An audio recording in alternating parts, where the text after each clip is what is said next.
Okay, guys, welcome back to another episode of Keeping It Real with your girl, Philly Phil. Okay, first of all, make sure you like this video, give it a thumbs up, and share this video, okay? All right, let's get to what you clicked on the video for. Let's talk about Uncle Big Hips, Tim Norman. First, let me give a shout out and say thank you to one of the subscribers, Miss Gail Thompson.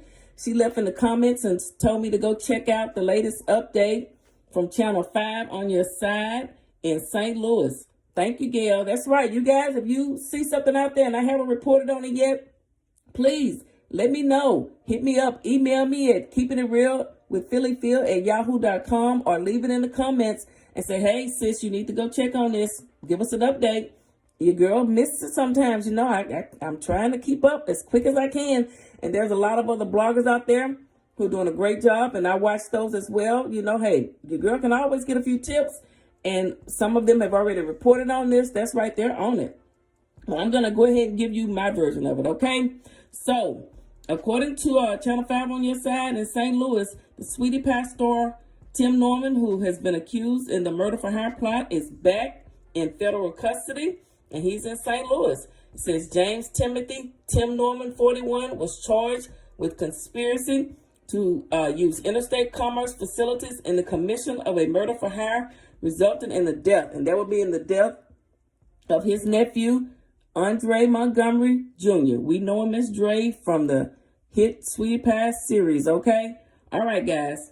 So Tim had a virtual hearing on September the 15th, but Big Hips refused to appear on camera, so the hearing had to be rescheduled. He did not want to be on camera. I wonder why. So Tim, that hearing was scheduled for the September 15th, which we had been waiting on, but he refused to be on camera, so they had to reschedule it. It says the Sweetie Pie star accused in the murder for hire plot and the death of his nephew is now back in St. Louis, and he is in federal custody. On August 18th, this is something we already know, but I'm going to read it again in case some of you are new and you haven't heard it from me. On August 18th, James Timothy Norman, 41, he was charged with that conspiracy to use interstate commerce facilities in the commission of a murder for hire resulting in death in connection with the March 2016 murder of 26-year-old Andre Montgomery. Terica Ellis, an exotic dancer from Memphis, who investigators said was Norman's accomplice, was arrested and charged with the same crime. Both were previously being held at Madison County Detention Center in Canton, Mississippi. And you remember I was trying to locate Tim up in that system and I could not find him, but he is back in St. Louis in federal custody.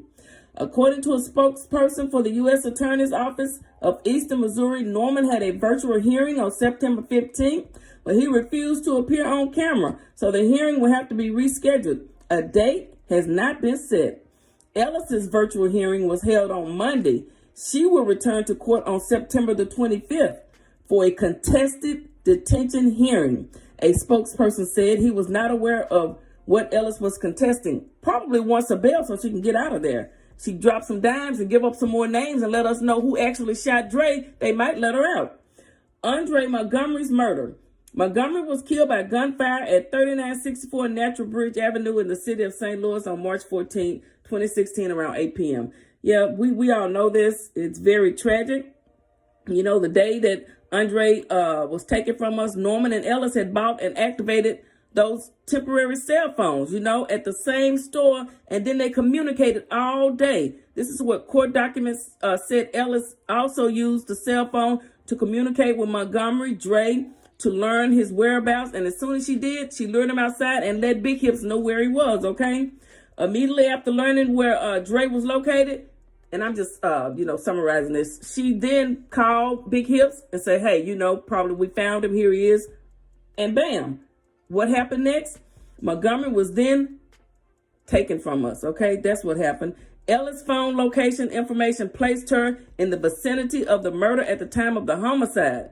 After the murder, Ellis and Norman, both began traveling. Ellis called Norman, and then she began running on back to Memphis. And we know what Tim did. He jetted on back to Cali the next day. So in the days after the murder, Ellis deposited over $9,000 in cash at the bank accounts. Yeah, he supposedly paid her $10,000. She put $9,000 in one account. She didn't want to put the entire $10,000 because that's when the feds are notified, okay? On March 18, 2016, Norman contacted the life insurance company to try and collect on the life insurance policy that he obtained on his nephew. Now, mind you, he wanted Andre to come back in 2014. He coached him to come back to St. Louis so he could put that policy on him. So he knew what he was going to do all along. I have no sympathy for Tim. I'm sorry, but this is all laid out. You can just follow the paper trails. You can watch scenes of the Sweetie Pies episodes and see how some of this was leading up. Now, that's just my take on it. It's my opinion. If you guys feel differently, let me know in the comment section, okay? But Tim has always been up to no good. He just was jealous of Andre. He didn't like Andre. I've said this before. I know I have. He was jealous of him. He didn't like it. Andre wouldn't. I do not believe that. I do believe that Tim has said that, hey, all of his ex-cons that were serving with him, when they got out, he would try and give them jobs, and they held each other down. He had an army of ex-inmates. And you know, when people feel loyalty to you, when you've helped them, when they've come out or whatever, there's no telling what they won't do for you if asked. So, you know, I'm not saying that one of them did it, but they may have known connections to other people who were still out there willing to do something like that. And Tim came into town, and all of a sudden, Andre goes and takes this polygraph test. 4 days later, he's no longer here. So he was trying to do the right thing. He was going to go back and retake that polygraph test to prove his innocence, because he was not scared of going in there taking it. He had nothing to hide, okay? Andre was willing to go in there, take the polygraph test, but he told him he had been, you know, partaking in some, you know, marijuana, and he was going to come back. And he would have had Terica Ellis not located him, called Big Hips, told him where he was, and then someone took the young baby's life, okay? So, guys, that's my take on this. That's the update. Tim is back in federal custody. He's in St. Louis. He did not want to be on camera, so they had to reschedule his September the 15th hearing. No date has been set. All right, guys, remember, like this video, comment, subscribe, and share, and thank you for watching. Everybody ain't your friend, everybody ain't your partner. I say I got you. Well, just hold it down and keep it solid. And when you're not around, I protect your name, I won't talk about you. Everybody ain't your friend.